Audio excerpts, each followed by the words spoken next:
n'a pas mis la graisse. PD30 Est de la ville de Douala.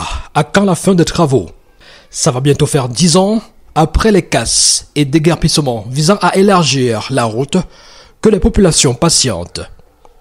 En cette journée ensoleillée de fin mars 2024, nous avons décidé d'effectuer une balade sur le tronçon allant du lieu-dit Borde 10 jusqu'au carrefour Yassa, passant par le carrefour Harry ou encore l'entrée Cogefar pour vérifier l'évolution des travaux. Et le constat est clair, si les travaux avancent malgré tout, ils sont loin d'être terminés. Il reste encore beaucoup à faire, comme on peut s'en apercevoir avec ces images.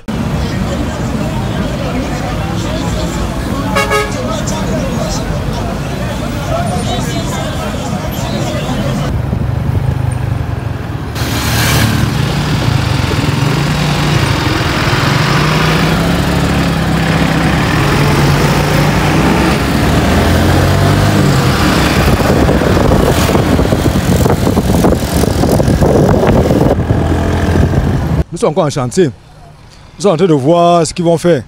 Parce que promesse sous promesse, sous promesse, sous promesse. On attend la finition. Depuis des années, on dit que la route va être livrée d'ici peu de temps. Avant, c'était avant la canne. Mais voilà, aujourd'hui, la canne est passée. Il y a une autre canne en Côte d'Ivoire. C'est passé. La route est toujours là. Ces pays-ci, on regarde sur le moment.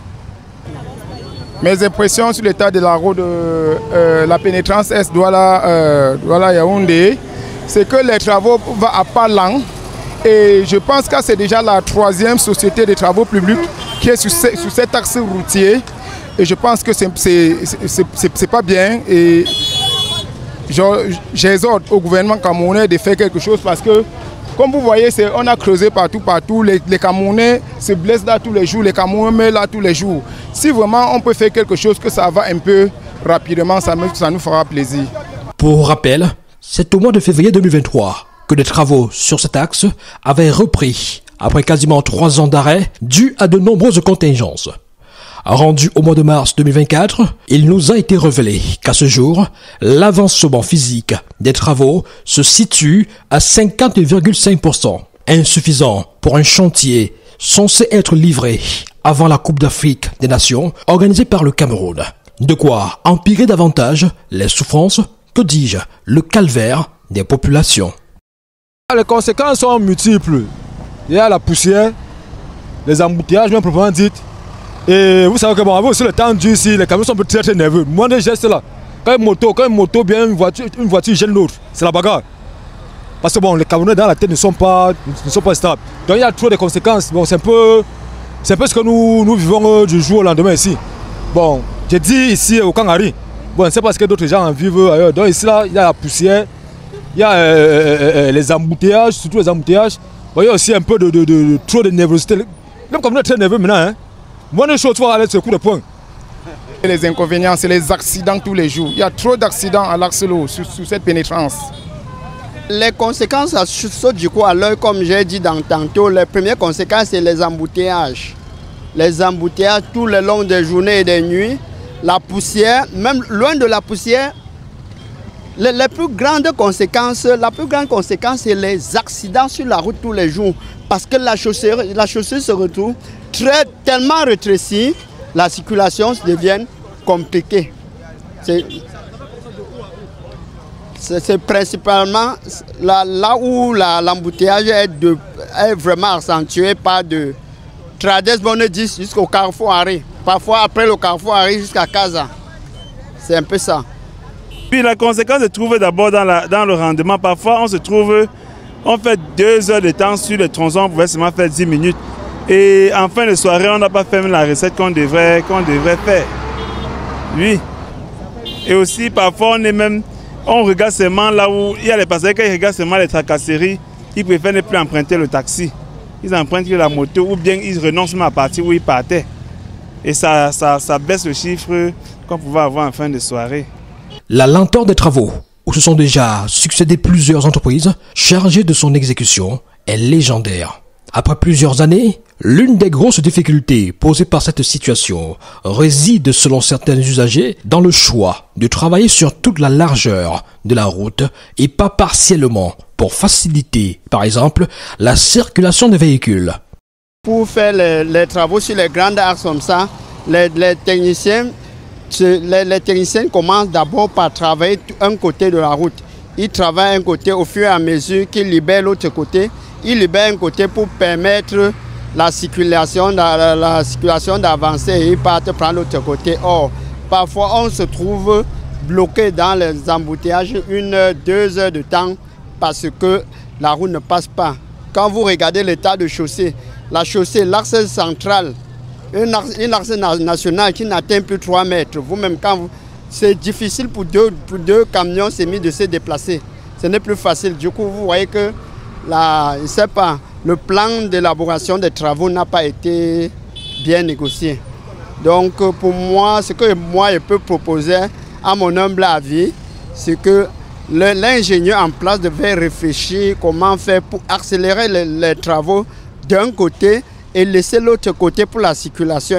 Et du moment où ils finissent avec le premier côté, ils libèrent et ils partent commencer à engager l'autre côté. Et il y a aussi une chose qui m'a aussi beaucoup surpris, c'est que comment un ingénieur de son état peut laisser la route, la circulation embouteillée comme nous voyons, mais il se retrouve en train de travailler les rigoles. Moi je pense que les rigoles se travaillent à la fin, quand on a à libérer la circulation. Mais tous les jours nous voyons les engins, les techniciens dans les rigoles, alors que l'axe principal même n'avance pas. Vraiment, c'est pas trop encourageant. Merci. C'est bien de travailler, mais sauf que vraiment, lorsqu'on travaille un côté, on essaie de finir pour permettre la circulation de passer. Mais quand on attaque partout là, ça ne donne plus bien, ce n'est plus bien.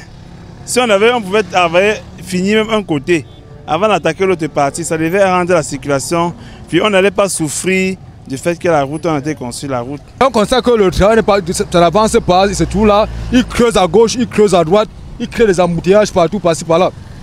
Vous allez finir un côté, laisser la circulation passer, avant de finir l'autre, vous allez creuser un peu de partout là. On ne sait pas quel jeu il joue. Bon, nous sommes les Camerounais, on fait avec, on regarde. Les voies de contournement dès le lancement des travaux auraient été une solution selon certains usagers. Mais ce n'est que récemment qu'elles ont été confiées à 2 entreprises camerounaises. La voie de contournement n'était que la bienvenue. D'autant plus que les premiers gens qui ont commencé, les Chinois qui travaillent, si vous êtes les Chinois et Razel, il y avait des voies de contournement. Mais ceci, ça me surprend. Il n'y a même pas une voie de contournement. Ils sont obligés de faufiler que dans les quartiers, créer nos routes et avoir des problèmes avec des gens au quartier. Il n'y a aucune voie de contournement comme vous voyez là. Tout est barricadé. Ils bloquent partout, ils envoient balader. Chacun fait ce qu'il veut. Cette lenteur, tant décriée par les usagers, conducteurs de motobenskid, taximens, conducteurs d'engins lourds, n'est pas sans conséquences. Poussière, embouteillages, accidents sont pratiquement récurrents. Aller du carrefour Yassa pour borne 10 en voiture peut vous prendre plus de 45 minutes, voire plus, en cas de bouchon. Même les motobenskid, reconnus pour leur intrépidité et leur courage, ont souvent de la peine à faufiler et se frayer un chemin. Le calvaire est loin d'être terminé au vu de l'ampleur des travaux qui restent encore à effectuer. À titre de rappel, la fameuse pénétrante est de la ville de Douala, c'est une infrastructure de 9 km de route de 3 voies x 2 avec 5 giratoires, 11 dallos, des ouvrages d'art et d'assainissement, un échangeur au carrefour Yassa et un autre échangeur à l'entrée du stade Japoma. Le projet, s'il est magnifique et futuriste sur les maquettes, sur le terrain, il faudra encore attendre et peut-être pour longtemps encore, même si le deadline de fin 2024 est avancé. La suggestion, qu'est-ce qu'on va vous dire? On peut avoir un sujet, d'autant plus que le gouvernement en place s'est encaparé de tout. Le budget, c'est eux. La défense, tout c'est eux. Qu'est-ce qu'on a fait? Je ne peux que dire aux jeunes de penser, aller s'inscrire sur la liste électorale. Pour qu'il y ait changement, franchement. Parce que c'est violent, vraiment, déjà une news déjà. Il faut qu'il y ait changement. Ouais, bon, ce n'est que ma suggestion. Que tous les jeunes, comme ils sont en train de voir. Voilà, dernièrement, il y a eu les 2 vieux des chambres, des hautes chambres, le Sénat et l'Assemblée. On les a encore réélus. Donc ça veut dire que dans ces vieux-là, les jeunes ne vont rien faire dans ce pays-ci. Donc moi, ma première suggestion, c'est que les jeunes s'inscrivent massivement à la liste électorale pour qu'on puisse chasser ces gens-là.